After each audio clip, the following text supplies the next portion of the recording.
Speaker is Mr. James Reynolds from the United Kingdom. The case of the UK. And Mr. Reynolds is head of the campaign for an independent Britain. And he has been active already from back in the 60s. Eager to listen to him.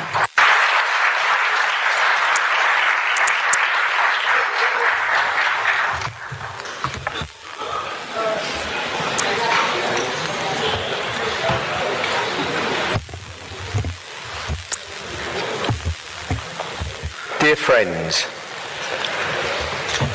I wish to re-emphasise the word friends, because today in the UK, if one opposes the European Union, the Euro fanatics say we are anti-European, against other European peoples, little Englanders and fruitcakes.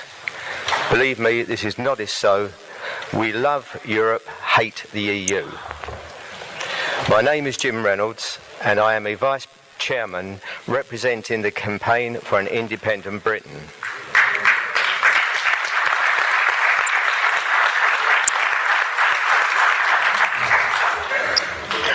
On behalf of our organisation, I come to Greece in full-hearted friendship for the Greek people and for our colleagues from all over Europe, who are fighting for the return of democratic self-government to their countries and deliverance from their debt slavery, enforced by that imperial project, the euro currency. We in the Campaign for an Independent Britain are from all parties and none. We come from right, left and centre, and all we want is our country back. Our organisation was formed in 1969 under a different name as a cross-party coalition opposed to common market entry in 1973.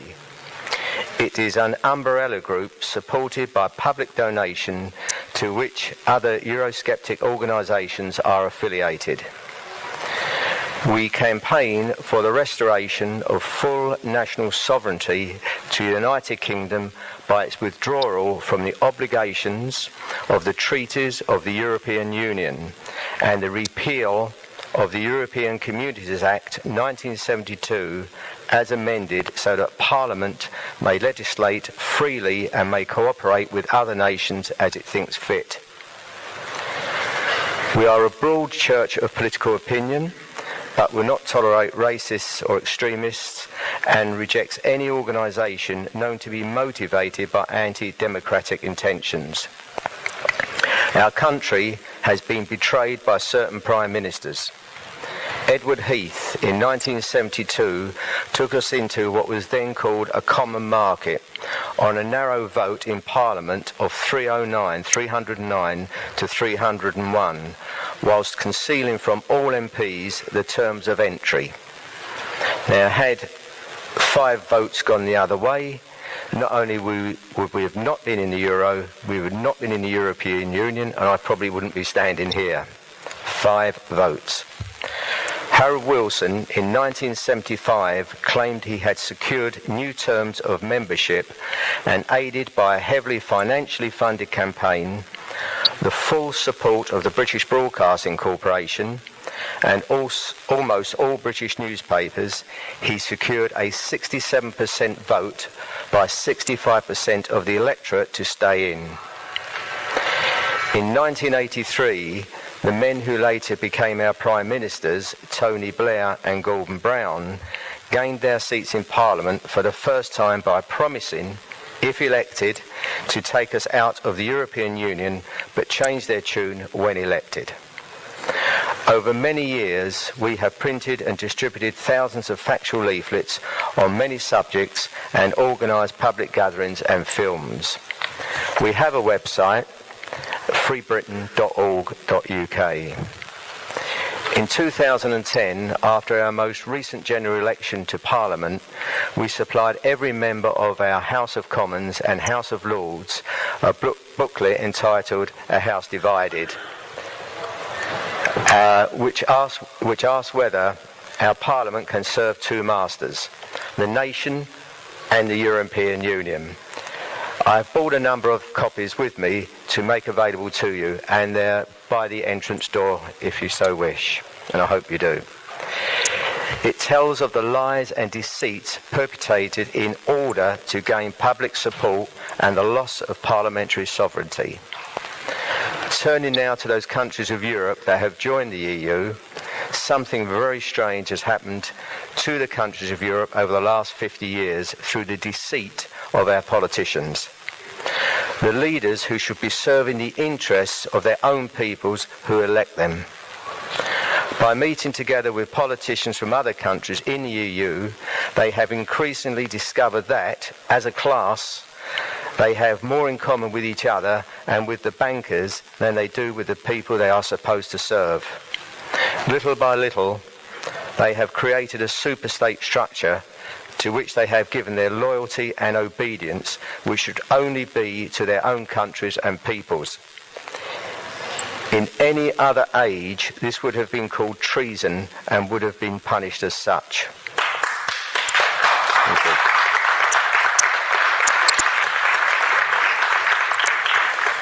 They are people who dress like us, look like us, and talk like us, but whose loyalty is elsewhere, to that strange anti-democratic structure in Brussels. What was presented to us as a free association of sovereign nations cooperating in trade always was intended to develop into a superstate, a single despotism over all the peoples of Europe. Britain was slowly enmeshed in this plot against its own people by its political class, but not without a struggle. As a country, we had spent all of our money and much of our blood to free the countries of Europe from fascism, and the natural goodwill of democrats towards their fellows in other European countries has gradually been subverted to this evil project. One man who saw this clearly in the 40s was our then Labour Foreign Secretary, Ernest Bevin. A man of the working class, he was intensely suspicious of the early moves towards European integration. He knew enough of Greek mythology to coin a keenly true but amusing mixed metaphor. He said of the European project, "If you open that Pandora's box, you don't know how many Trojan horses will come flying out." Unfortunately for us and for Europe, Ernest Bevin was overruled by American pressure. Britain was bankrupt and the Americans controlled the flow of dollars. In fact, we have evidence that the CIA funded the European movement from the beginning.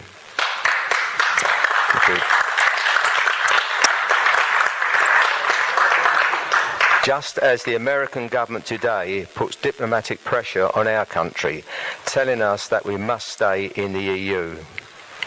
Well, whilst the Trojan horse was originally a Greek stratagem against the Trojans, there are now whole herds of them from Brussels within the walls of Greece today, and in every EU country. Wherever you see that ring of stars announcing another project assisted by the EU, a little bit of your country has been shaped to suit the policymakers of Brussels. Around all these projects, and the ones you don't see or hear of, are the people who do well out of them.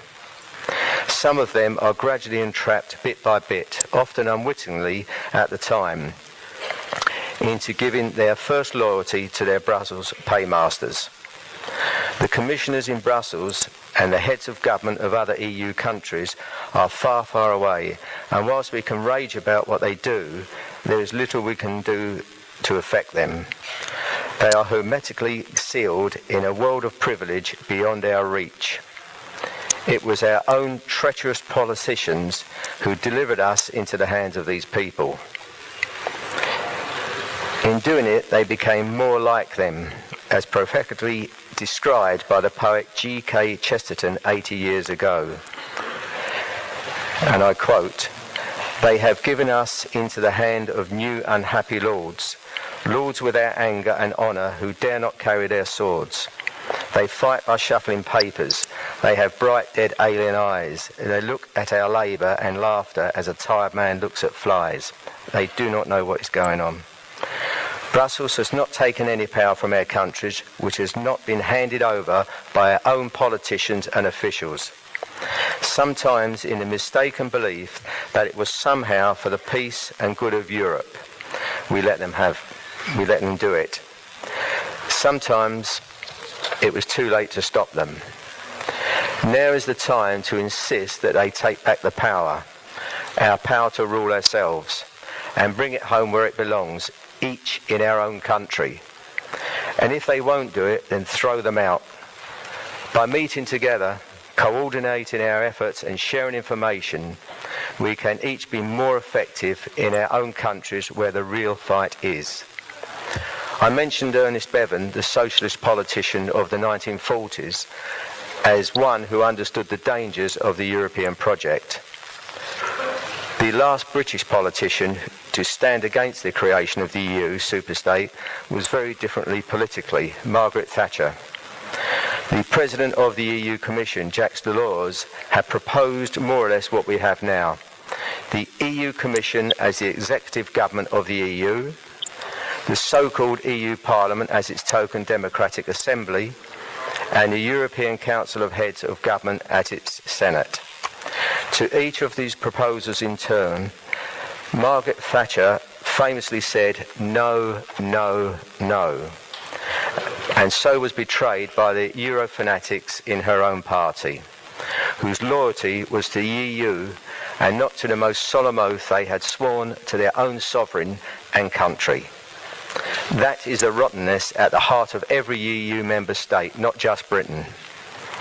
If we had been meeting just over a month ago, on October 28th, we could have joined with our Greek friends in celebrating No Day, the anniversary of Greece's short response to the ultimatum by the Italian dictator Mussolini.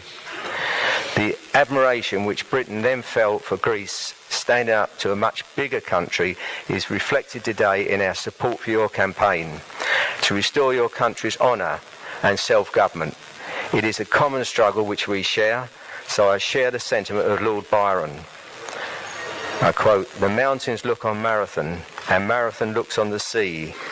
And musing there an hour alone, I dreamed that Greece still might be free. For standing on the Persian's grave, I could not deem myself a slave." I will leave with one further quote from a great Briton, Sir Winston Churchill, when he paid homage to the Greek... Thank you.